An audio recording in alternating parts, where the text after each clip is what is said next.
दोनों में एक अंतर है, ये अंतर जनता समझ रही है और इसका परिणाम आपको 3 तारीख को देखने मिलेगा। इतना बड़ा घोषणा पत्र है जनता के लिए, वचन पत्र है हम लोगों का, और मुझे लगता है माननीय कमलनाथ जी निश्चित रूप से उसको पूरा करेंगे।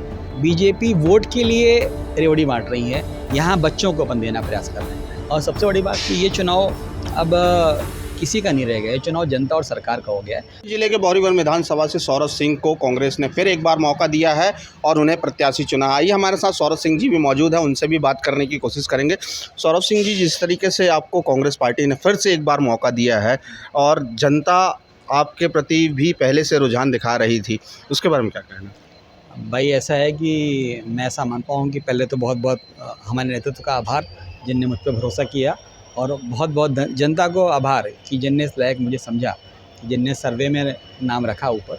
और मैं प्रयास करूँगा कि जो क्षेत्र डबल इंजन की सरकार में नहीं पा पाया है, भाजपा के सांसद, भाजपा के विधायक, और जो भाजपा की झूठी घोषणाएं हुई हैं, हमें ट्रांसफार्मर जले हुए हैं, लोगों को परेशानियाँ हैं, पानी नहीं पहुँच पाया, बहुत सी दिक्कतें हैं। इन दिक्कतों पे हम पूरा प्रयास करेंगे ईमानदारी से काम करने का, और मुझे लगता है जनता भी शायद इसीलिए अवसर देना चाह रही है। जिस तरीके टिकट घोषित होने से पहले आपने एक आम सभा करी थी, वहाँ पर जन सैलाब टूट चुका था वहाँ पर। अभी जो जनता का रुझान है, अभी आप घर घर जा रहे हैं, तो क्या लगता है आपको वहाँ?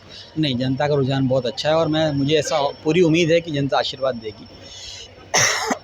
और सबसे बड़ी बात कि ये चुनाव अब किसी का नहीं रह गया, ये चुनाव जनता और सरकार का हो गया है, और इस चुनाव के माध्यम से जनता सरकार को अपनी बात कहना चाह रही है। अभी बहुत से उठापटक होंगे चुनाव के बीच में, बहुत लोग आएंगे जाएंगे, पार्टियां छोड़ेंगे, लोग विरोध करेंगे, पर मैं ऐसा मानता हूं कि ये चुनाव अब जनता रुख बना चुकी है। जो हमारा कांग्रेस का घोषणा पत्र है जिनको लेकर के, अब मान लीजिए लाडली बहन का शिवराज जी को याद आई, तो इतने लंबे समय से तब याद नहीं हुई, चुनाव के समय आई, जब हमने 1500 रुपये देने की बात करी तो देने लगे।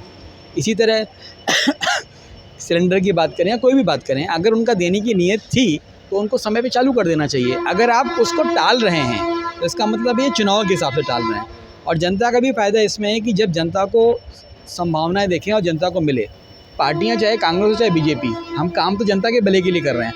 अब जनता को तय करने दीजिए कि उनका किस में भला हो रहा है। भाई साहब, जिस तरीके से पिछले बार आपको थोड़ा सा हार का सामना करना पड़ा था, कहाँ पर चूक हुई थी और उसे कैसे फिलअप करेंगे आप? देखिए, कहीं ना कहीं कमी थी, वही तो हार का कारण है, और वो कमी को मैं पूरा प्रयास करूँगा इस बार सुधारने का। और मैं ऐसा मानता हूँ कि जो कमी है वो शब्दों में बयान नहीं की जा सकती। मैंने प्रयास किया कि हर गरीब के घर पहुंचूं, दुख सुख में काम आऊं, और उस समय शायद बीजेपी की नर्मदा जी की नहर और झूठी घोषणाएं और 15 लाख रुपए, इतनी चीज़ें ज़्यादा आ गई थी कि थोड़े समय की चकाचौंध में, जैसे दिवाली में पटाखा फूटता है ना, तो कान और आँख काम नहीं करते, तो वो उस समय पटाखा बहुत ज़ोर से शिवराज जी ने फोड़ा था। तो उस समय जनता, या मैं किसी को दोष नहीं दूंगा, पर हम भी इतना मिलने वाला था तो मुझे लगा भाई दे ही दें क्षेत्र को, हमारे नर्मदा जी की नहर ही आ जाए, बरगी नहर आ जाए। तो जो उनने इतनी बड़ी बड़ी घोषणाएं करनी थी, उसको लगा, जनता को लगा भाई जनता का तो, जनता और एक बच्चे में बहुत ज़्यादा अंतर नहीं होता है। वो माँ बाप को, अपने परिवार को इसलिए चाहता है कि उसको कोई सोच नहीं होती, वो समझ नहीं पाता, वो बहुत साधारण है।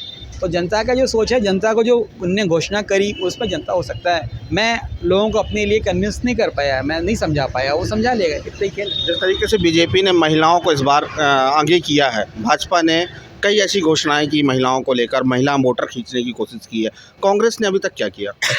इतना बड़ा घोषणा पत्र है जनता के लिए, वचन पत्र है हम लोगों का, और मुझे लगता है माननीय कमलनाथ जी निश्चित रूप से उसको पूरा करेंगे। मुख्यतः 1500 रुपये देना बच्चों को, फ्री एजुकेशन। आप देखिए, दोनों में तुलना करिए, बीजेपी वोट के लिए रेवड़ी बांट रही है, यहाँ बच्चों को अपन देना प्रयास कर रहे हैं।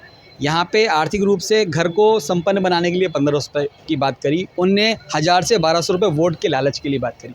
दोनों में एक अंतर है, ये अंतर जनता समझ रही है, और इसका परिणाम आपको 3 तारीख को देखने मिलेगा। हमारे साथ सौरभ सिंह जी मौजूद थे, उनका ये कहना था कि बीजेपी सिर्फ और सिर्फ रेवड़ी बांट रही है और महिलाओं को लुभाने के लिए उन्होंने 1200 और 1500 रुपये देना शुरू किया था। हमारे चैनल को आप लाइक, सब्सक्राइब एंड शेयर करना ना भूलिएगा। कट्टी से विकास बर्मन की रिपोर्ट।